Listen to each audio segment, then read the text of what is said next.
नमस्कार. MS मराठीमध्ये आपल्या सर्वांचं स्वागत. मी नाथा सावंत. आपण घोटे या गावचे आमरण उपोषण ज्या संदर्भात पाणीपुरवठा जो आहे, जो पाणीपुरवठा करणारी जी विहीर आहे, जलसंधारण योजना असेल किंवा पाणीपुरवठा करणारी जी विहीर आहे घोटे गावाला, या विहिरीवरती आपण सध्या आलेलो आहोत. ही विहीर जी आहे ते पर्क्युलेशन या ठिकाणी होतं आणि या अनुषंगाने पाण्याचा साठपा राहावा यासाठी ह्या विहिरीची निर्मिती करण्यात आली होती आणि इथूनच घोटे गावाला पाणी पुरवठा केला जातो. या विहिरीजवळ आपण सध्या आलो आहोत. आपण सध्या जर आता पाहिलं तर विहिरीमध्ये भरपूर प्रमाणात पाणी या ठिकाणी आहे आणि ह्या पाण्याचाच पाणी पुरवठा जो आहे करणारी जी विहीर आहे ते घोटे गावाला पाणी पुरवठा केला जातो. येथील राजाभाऊ बागल असतील, या घोटेगावचे सरपंच उपसरपंच असतील, यांच्याशी आपण बातचीत करणार आहोत. आणि काल जे आमरण उपोषण लावलं होतं अक्षय बागल यांनी, त्या संदर्भात जे काही पाणी पुरवठा असेल किंवा त्यांच्या काही अडचणी असतील या संदर्भात बातचीत करणार आहोत. आपण पॅक साईडला अजून एकदा पहा की सध्या जी विहीर आहे ते तुडुंबाशी पाण्यानं भरलेलं आहे आणि येथील नागरिकांचं म्हणणं आहे की कॅनलला पाणी आल्यानंतर ही विहीर कमीत कमी 4 महिने या विहिरीमध्ये पाणी सध्या राहतं आणि असे ही विहीर जी आहे ते सध्या या ठिकाणी आहे. आपण त्या विहिरीवरती सध्या आलेलो आहोत.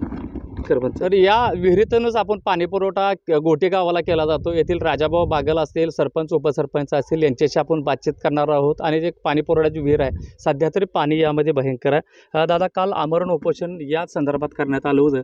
विहीर तर पाण्यानं भरलेली आहे, काय सांगा? पहिल्यांदा आपण इस्टिमेट करताना ज्यावेळेस ते अधिकारी इथे येऊन बघून गेले त्यावेळेस आपल्या विहिरीची खोली पडझड होती, ही बंद अवस्थेत आहे. 10-15 वर्ष झालं. पहिला पाणीपुरवठा येथूनच होता.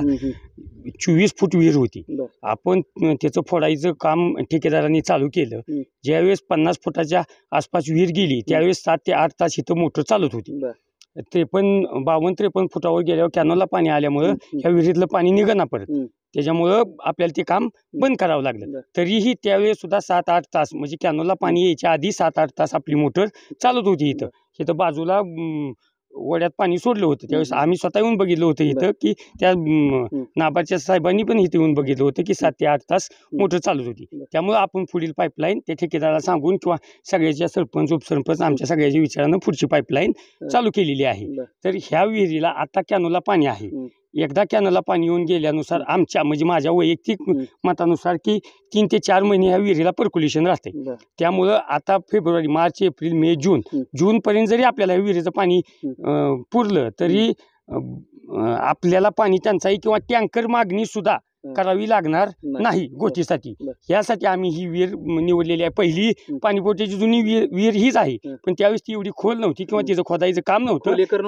खोलीकरण वाढवल्यामुळे पाणी वाढलं ना विहिरीला.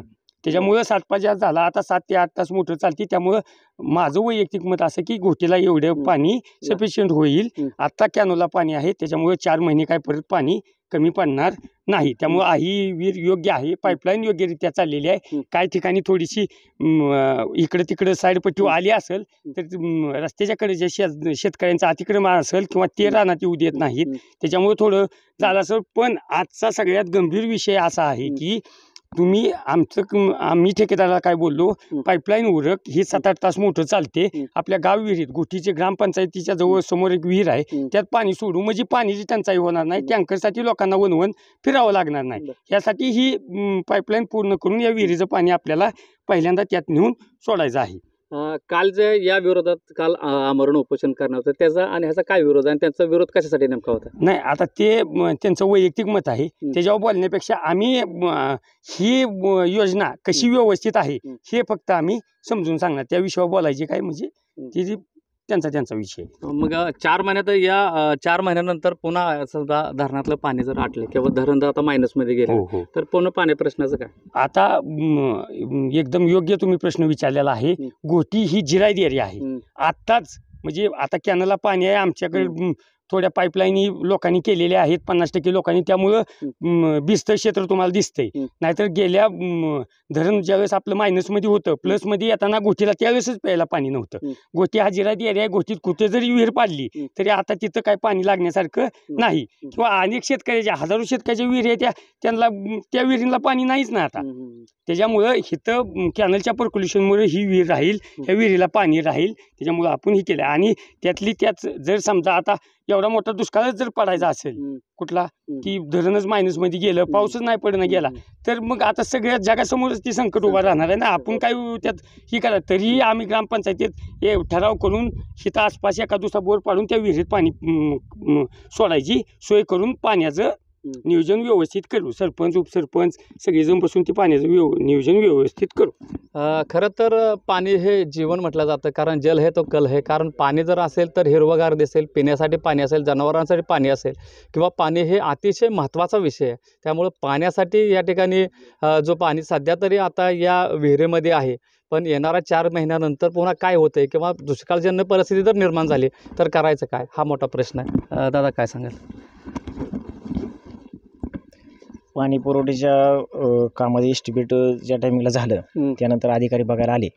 त्यानंतर विहिरीचं 24 फूट काम होतं पहिले, 7 फूट वर आणि 17 फूट खाली होतं. त्या टायमिंगला सुद्धा एक 6-7 तास मोटर चालत होती. ते पाणी काढल्यानंतर खाली काम आपण 53 फुटापर्यंत केलेलं आहे. तर हे काम त्यानंतर कॅनलला पाणी आलं. कॅनलला पाणी आलं त्या टायमिंगला एक 7-8 तास 8-9 तास 2 मोटर चालत होत्या. कॅनलला पाणी आल्यानंतर पूर्ण विहीर पूर्ण भरलेली आहे पाण्याने, त्यामुळे काही काम करता येत नाही खाली. कॅनलचं पाणी गेल्यानंतर सुद्धा एक 3-4 महिने आपल्या विहिरीला पाणी मुबलक प्रमाणात राहतं. या जर 3-4 महिन्याचा गॅपच पडला परत पाणी नाही आलं दुसऱ्या पाळीला, तर मग तिथून पुढं थोडंसं पाणी पातळी खाली गेल्यानंतर आपल्याला विहिरीचं काम करता येईल. त्याच्यात जर काही काम करता येणार नाही.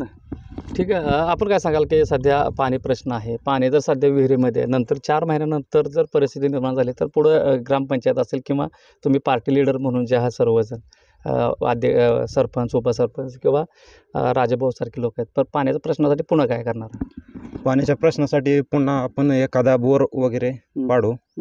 आणि आता जे काम चालू आहे जलजीवनचे ते अतिशय योग्य रीतीने चालू आहे.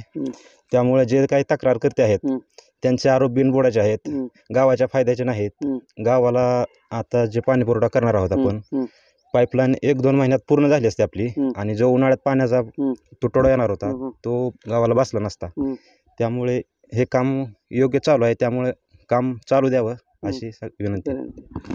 कारण जे काम आहे ते योग्यच आहे असं सध्या तरी या ठिकाणी चित्र आपल्याला बोलकी चित्र आहेत त्यांनी आता सध्या बोललेलं आहे.